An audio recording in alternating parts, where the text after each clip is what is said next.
things going on this week. Actually, we earlier this week we got to tour one of the potential buildings we're looking at for a church with our construction people. So that was kind of exciting. We're working on paperwork with the lawyers, etc. So no big announcement yet, but it's getting close. And so just pray about it. God can move through our prayers, and God can move through our faith. So we have great faith to believe that God will. God has, God will. I mean, He's a God that has sustained this church for 35 years now. 35 years is quite a good run, and I can't wait to see what He does in the next 35 years. And so in September we're going to celebrate our 35th church anniversary. And if you guys have any ideas, some of the ideas that I had, my wife didn't like, and so we'll figure it out. Uh-oh. I got the look, so you know what that means. It's going to be a great afternoon. And so, we're looking for ideas. We have quite a few things that we've thought about and talked about, and we'll figure it out. KFC. So, KFC. I was thinking more like a food truck, but my wife doesn't like the food truck idea, so we'll have to see what happens. The Lord laid upon my heart this morning a psalm. I try to read a psalm every day, and I was thinking about Psalm 32 this morning. It says, "The Lord says, I will guide you along the best pathway for your life. I will advise you and watch over you. Many sorrows will come to the wicked, but unfailing love surrounds those who trust the Lord. So rejoice in the Lord and be glad, all you who obey Him. Shout for joy, all whose hearts are pure." God wants us obedient. The last few days, I've been in Cincinnati, Ohio. Matter of fact, I left Cincinnati late yesterday and drove and got back to Michigan after midnight this morning because I wanted to be here this morning to be in the pulpit. That's what I said I would do. And I was at a pastor's conference and a men's conference in Cincinnati with Turning Point USA and the 1613 coalition of men. Many great ideas.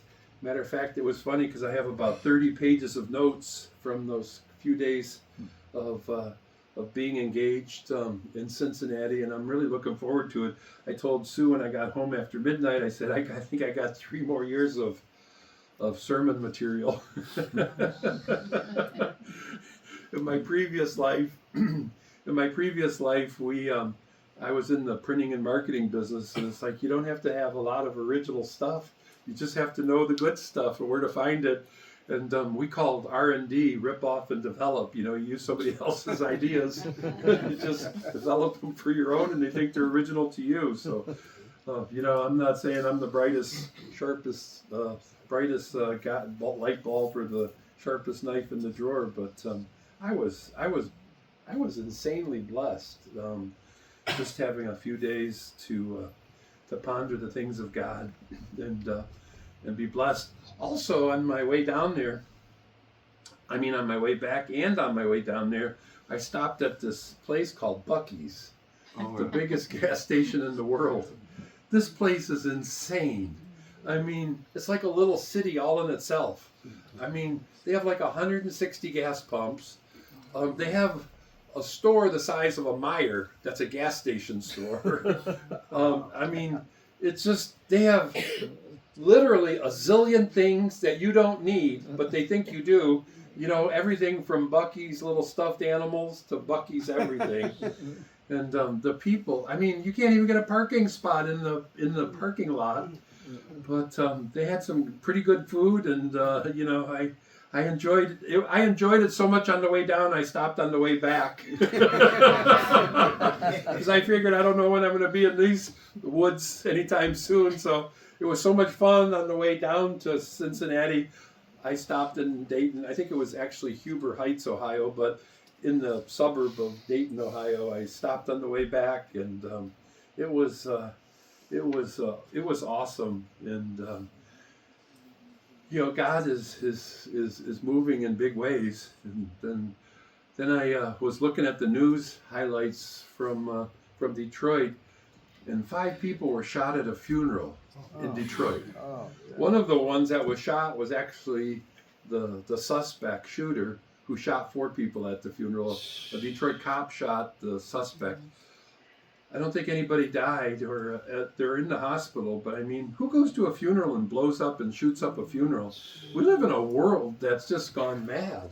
And this world is absolutely crazy, and if we don't do something about it, if we don't use the gospel of Jesus Christ to change things, it's just going to get worse. And I can tell you, the only thing that can change things at this point is Jesus. If we don't have Jesus, if we don't engage Jesus, it's only going to get worse. And we need to be in the house of God. I'm going to continue to preach this morning about the book of Acts and the amazing grace of God. And another issue is, the upcoming election. We're about 3 weeks away. We have to change. We have people that are running for office in the state of Michigan who are sold out socialists and sold out crazy people. And, the only people that can do anything about it is us. You have to be engaged. You have to be engaged as a Christian, because if we don't make America godly again, nobody else is going to do it for us. And, we have to vote for the right people. We have people that are on the ballot that chant death to America. And they want to defund the police. I don't want to defund the police. I mean, you might not like the police because, I didn't like them when they pulled me over a few months back when I was driving Sue's car. They pulled me over and gave me a ticket. I don't like the police either. Well, they're part of the city establishment. But you know what? If there's an emergency, I know I can call somebody and get help. Amen. And if there's an emergency, I know I can call somebody that will support me and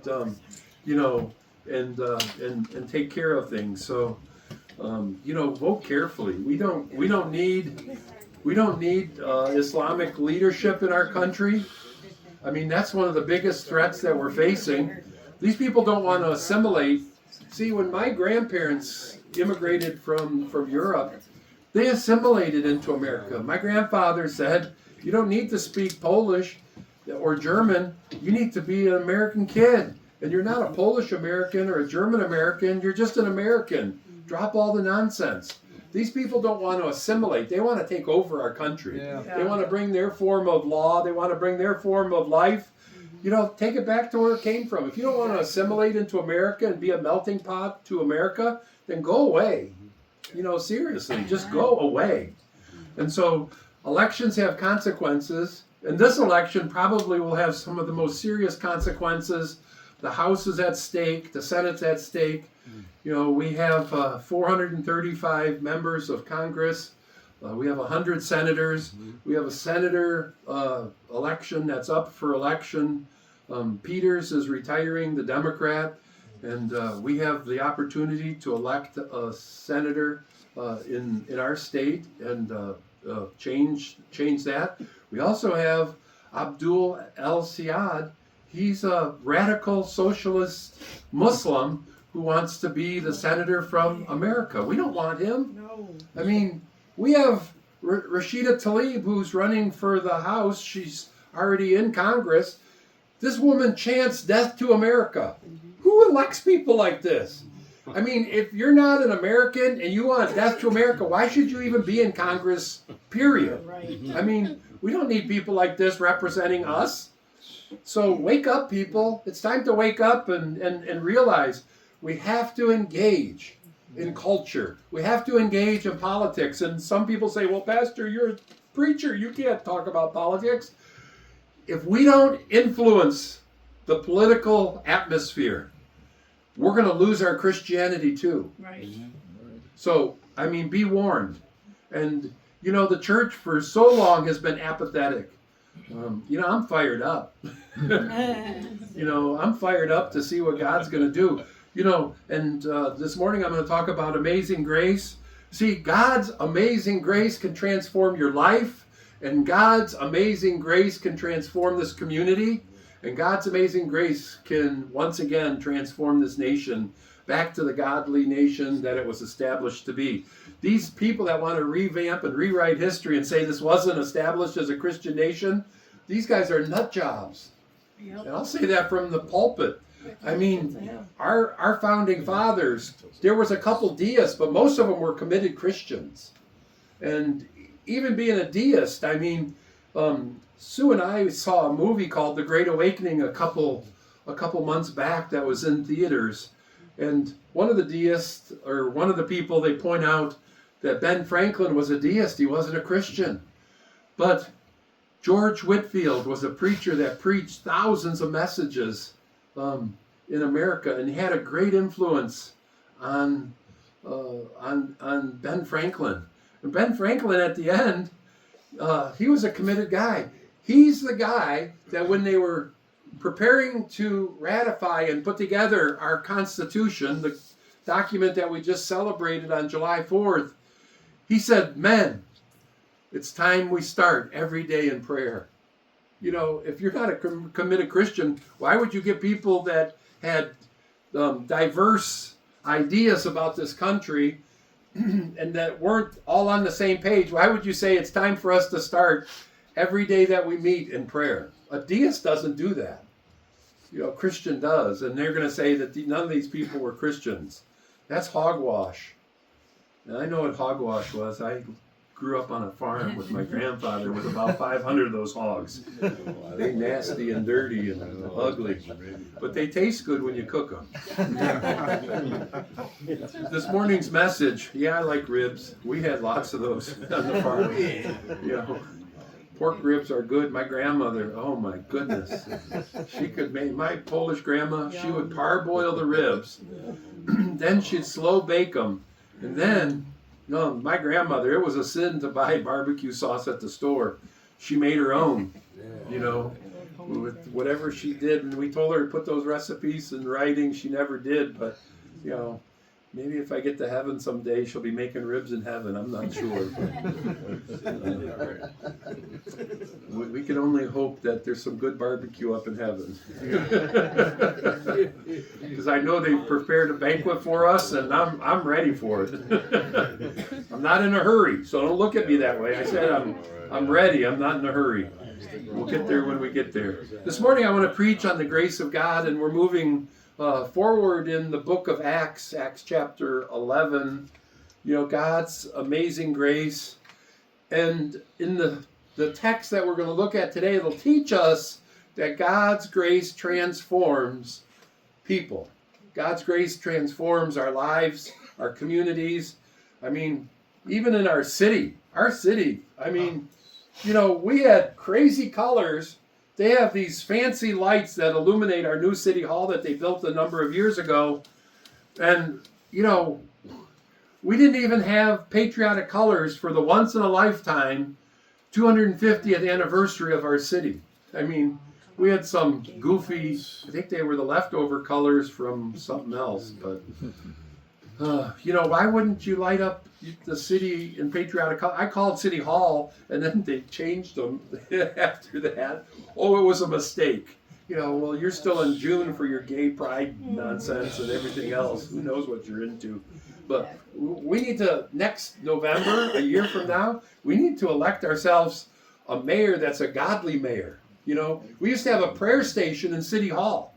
We used to have nativity sets around the city that the city put up, not the churches, the city put up. We used to have a nativity set right in our municipal building, City Hall, over here on Van Dyke, across from the Tech Center.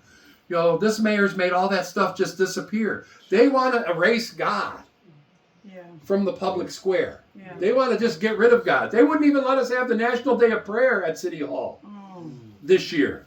You're not welcome here. We don't want prayers at City Hall. This is the place that needs it most. What the heck is wrong with you people?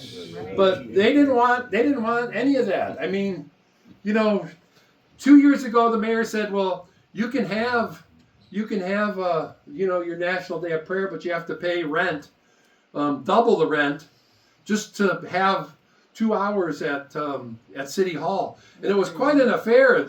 Multiple churches came, and it's not the Warren Day of Prayer; it's the National Day of Prayer. Congress said we should have a National Day of Prayer. I think it was President Truman, and I know it was President Reagan, that both signed the National Day of Prayer into law, that it would be a lawful thing to have a National Day of Prayer at a city square. This mayor, we don't want prayer at our city square. Go pray at your church. Well, there's a reason we should pray at our church, but there's a reason the National Day of Prayer is in a public place. Right. Because if you have it at a Catholic church, then the Protestants won't come, the Baptists won't come. If you have it at a Baptist church, then the Catholics won't come. So you have it in a public place so everybody comes. It's not in a specific church, it's in a public square, and that's the idea of the National Day of Prayer. It doesn't defy denominations, it's beyond denominations. We come together in a public place to publicly profess our faith in Jesus Christ, and that's the National Day of Prayer. And the atheists and the people against religion, they don't want it there. They sued to get rid of it, and our mayor, this current mayor, she's right along with it. Just get rid of God. Wipe God out like he doesn't exist. I respect the position of mayor. I respect every elected office. But we need to do better. We need to elect better. And you can't just sit on your hands in apathy and piss and moan and say it's not right. Because if you didn't vote, you don't have a voice. If you didn't vote, you don't have a say.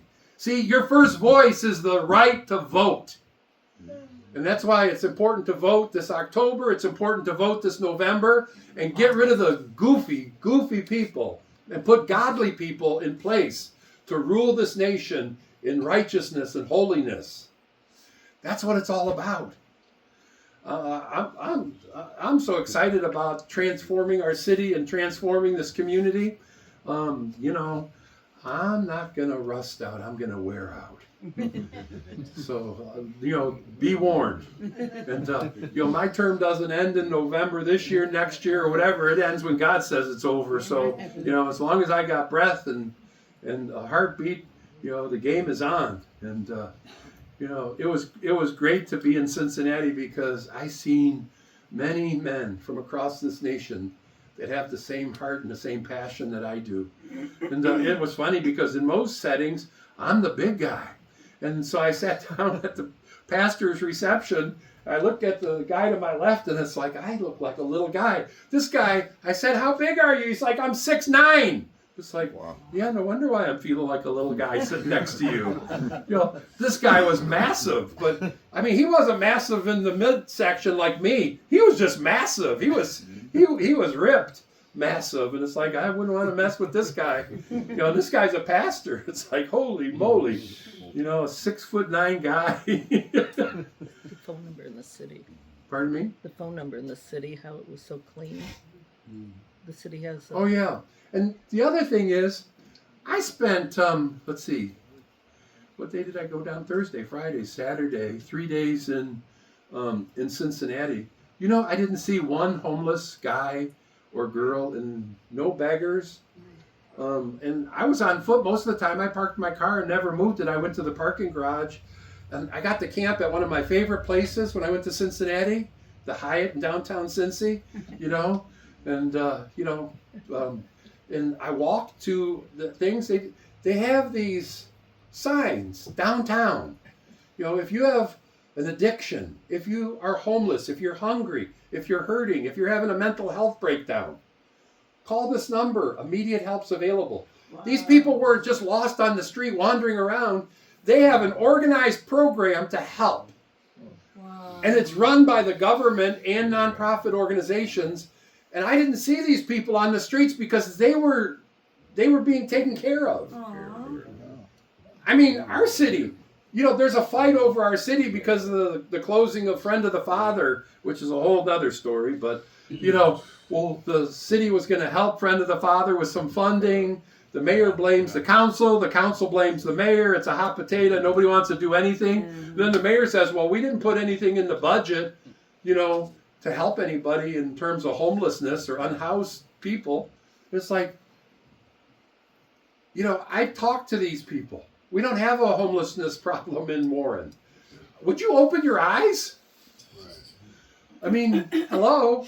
I mean, Sue and I, we drive down the street. There's a homeless guy. There's a homeless girl. There's a homeless person. I mean, they're all over the place. But our city's like, well, or, you know, we don't even have a city attorney. Wow. This is how effective our mayor is. We do not have a city attorney.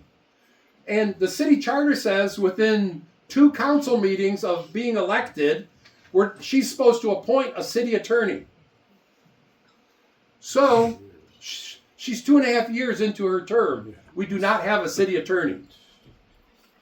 In the city of Warren, the 3rd largest city in Michigan. Wow. No city attorney. But, you know, they don't have a budget for it, but they hire a Bloomfield Hills attorney and pay him hourly hundreds and hundreds and hundreds of thousands of dollars. I mean, ungodly amounts of money. We can't hire somebody, but let's throw a political favor to one of our pals. And so the city council has their own attorney because the mayor wouldn't appoint one. I mean, the same thing with the treasurer. She didn't like the assessor. I mean, the assessor. She didn't like the assessor when she got into office, so she fired the assessor. The assessor was making like about $160,000 a year. But then they had to pay hundreds of thousands of dollars to get a public assessor because by law you have to have an assessor, and she couldn't hire anybody to be the assessor. She fired one without having a replacement and then paid a private firm to be the assessor for the city, which costs the city $1 zillion more than it would be to have an employee, just because she wants her own agenda without any brains. If people only knew what was going on. See, people just are disconnected with reality. They're worried about everything else and they don't worry about anything else. But you got to know what's going on in this world, or otherwise the world is going to steamroll you and you're not even going to see it coming. Yeah. You know, those big machines that they have that weigh 22 billion pounds that, you know, roll and smooth out the concrete. You know, they're going to turn you into a flat pancake because you have no clue what's going on in your world. Back to the grace of God. Thank God for grace. How the grace of God can transform your life, and how it can transform our community, and how it can transform our nation. Let's begin with a word of prayer. Yeah.